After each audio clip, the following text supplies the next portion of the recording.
I promise this will be the last video on this subject, at least for the foreseeable future, about women as housewives. See, here's the thing. I did a video the other day, or like 2 days ago, about women who are shocked. They're in their early 30s, they have careers, and they couldn't find men to date who are ambitious and made good money.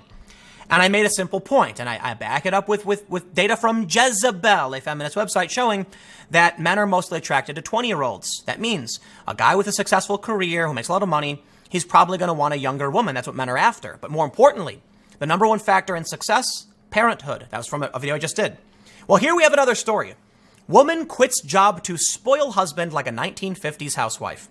It just so happened this story emerged around the same time, from September 30th, just a couple days ago. And it's basically about, it's almost like a cosplay, I guess. I mean, I don't know, because it's one thing to just be a housewife. You know, it's another thing to like wear the 1950s clothes and watch vintage TV shows and like sit on your vintage furniture, I guess.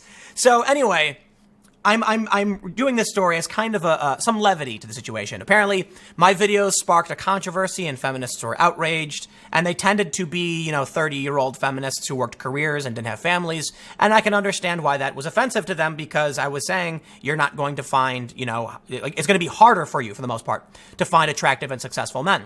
Take a look at, look at Trump.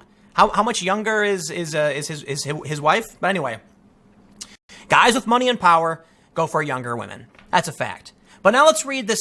I gotta admit, this story's a bit silly. It's a bit silly, a little over the top, but hey, to each their own. If she wants to be a 50s housewife and dress like that, well then good for her. Let's read from the New York Post. Katrina Holte is not a modern woman. After 3 years of happy marriage and getting stressed out by her job in a busy payroll department, she decided in 2018 to turn back time and live like a 1950s housewife. That's when Holte, 30, transformed her Hillsboro, Oregon home into a suburban shrine to the pre-era era, busying herself cleaning, making dresses using vintage patterns, and getting dinner on the table by the time her husband Lars, 28, gets home from his job as an engineering manager. I feel like I'm living how I always wanted to. It's my dream life, and my husband shares my vision, she says as a vinyl Doris Day soundtrack plays in the background. It is a lot of work. I do tons of dishes, laundry, and ironing, but I love it. And it's helping to take care of my husband, and that makes me really happy. Now, I think one reason that this story gets a lot of play among conservatives is that they'll prop it up as evidence of a greater cultural truth, that women would be happier doing this. I don't think that's necessarily true. I think women are happy choosing what they want to do. And that means if there's a woman who's in her 30s and she wants to work in a payroll department and not be a 50s housewife, she made that choice based on what she thought would make her happier, just like literally any human being, regardless if you're male or female, if you're Mexican, Latino, black, white, whatever. People make decisions. Sometimes their decisions are wrong and they end up less happy than they were before. But for the most part, a person's choice is their own choice. So I don't think this is indicative of any greater truth. We've seen people like Gavin McInnes say women would be happier at home. Well, I disagree. I disagree on the grounds that they aren't doing it. If they really wanted to do it, they would, just like she did. In fact, I think this is proof that it's kind of okay the way it is. It may be true that there are a lot of women who would be happier and are scared to do it or don't want to. But the reality is, here's a woman who just went and did it. And she's happier for it. And I am absolutely positive most women I know would absolutely not be happy doing this. But let's read. She says, they go on to say, yes, her closet is full of flattering frocks she sewed herself. And the home's decor is retro as all get out. But it's not like it's a museum, Holte tells PA Real Life. When I look at everything that is happening in the world now, I feel like I belong in a nicer, more old-fashioned time, she says. I agree with old-fashioned values like being a housewife, taking care of your family, nurturing the people in it, and keeping your house in excellent condition so everyone feels relaxed.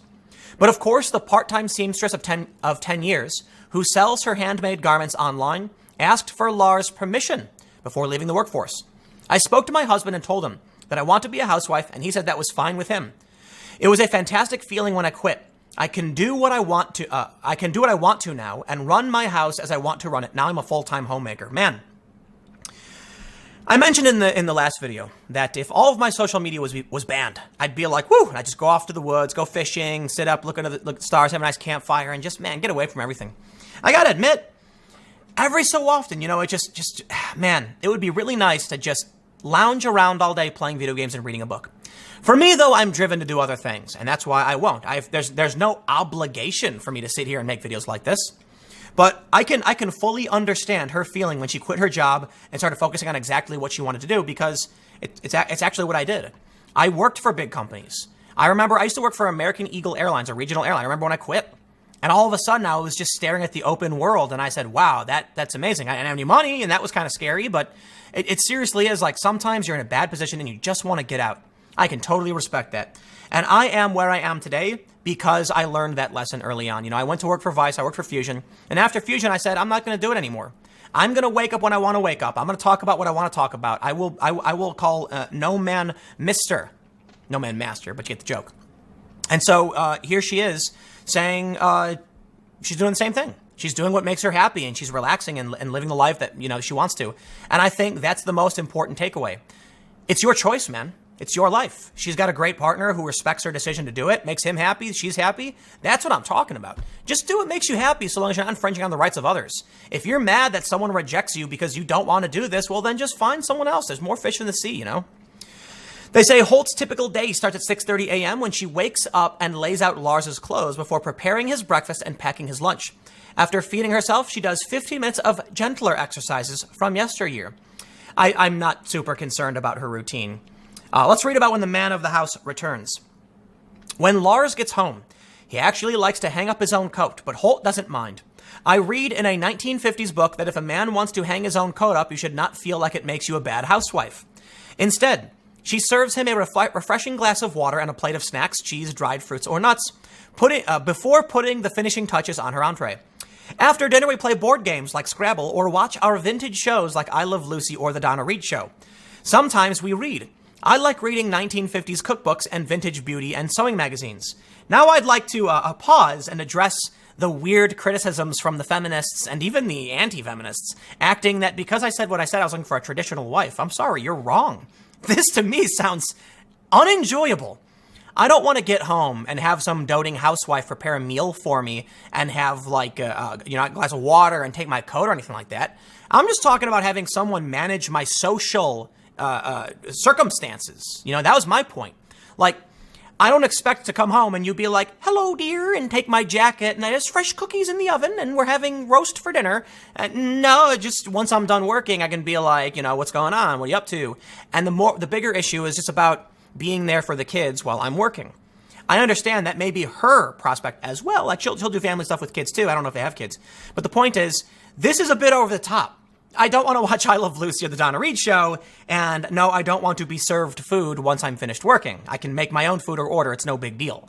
I'm just looking for someone who wants to manage social aspects of life. And this is the really, really funny thing about all the criticism from all the outraged feminists. It's like, dude, I made a simple point. In my life, the person I need will be like, hey, there's a movie playing later. I bought us tickets to go see Joker tomorrow. We're going to do 6 p.m. That works for you, right? And I'll be like, yeah, it's perfect. Cool. And I'll be like, awesome. I don't got to worry about that stuff. That would be great. I don't care for a woman wearing frilly dresses and preparing my meals or anything. I'm just saying I'd prefer not to have someone who's working all the time because I would never see them. It's just so mind-blowing. And people are like, Tim's asking for a traditional wife. No, I'm not.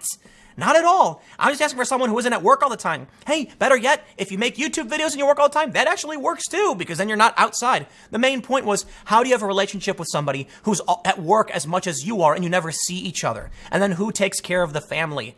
Nobody. That's not traditional. It's technically traditional, but come on. This is something different.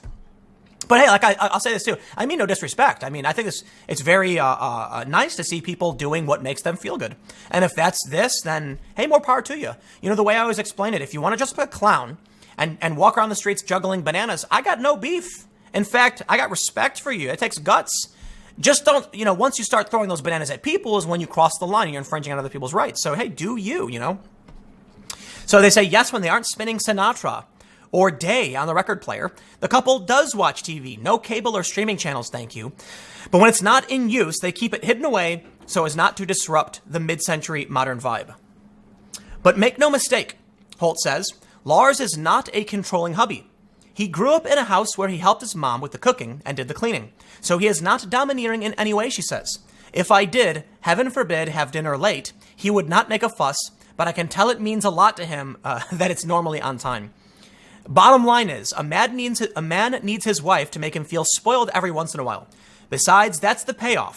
Because he makes a lot more money than I do, he works very long hours and makes my dreams come true, so I try to make his dreams come true too. It's an equal partnership. Yes. Isn't that what it always was? I think the problem with the actual traditional world was that women didn't really have a choice. I mean, truth be told, neither did men. Men couldn't stay at home to raise the kids. Now, I think there is a bigger problem in that, based on the data I've looked at, these women, in these stories they're working women who are looking for men who make more than they do or as much. And that's an interesting predicament, that you can have a situation where it's socially acceptable to be a housewife, but women complain when men don't make enough money. Well, therein lies a big problem. The problem back in the day was that there was no choice. Today there is. And I think all that really matters is if a woman wants to work, nothing should stand in her way. If she wants to be a career CEO, nothing should stand in her way. And if she wants to be a housewife, nothing should stand in her way either. And the same is true for men. If a guy wants to stay at home, be a house husband with the kids, nothing should stand in his way. And if he wants to be a CEO, same thing. The only thing that's stand in your way are your own obstacles. It's all about equality. But I found this story, I actually really like it. Live by the golden rule. She says, I think we as women should support each other. If a woman says she wants to be a homemaker, we should not say that's not right. What's right for me might not be right for someone else. We all have to do what's right for ourselves. Absolutely. Do others, the golden rule, do to others what you want them to do to you. Actually, I don't think that's actually a good rule, because some people are masochists and others aren't. So, you get the point. But anyway, that's the message, Live how you want to live, as long as you don't infringe on others' rights, and stop getting bent out of shape because I talked about my personal preferences or you don't like the way men behave. I mean, look, in terms of breaking the law and social norms, we can talk about the bad things men do. I'm right there with you. Well, let's talk about it. But you can't get mad that men have preferences. Okay, I'm done. I'll see you guys tomorrow at 10 a.m., podcast at 6:30 p.m. Thanks for hanging out.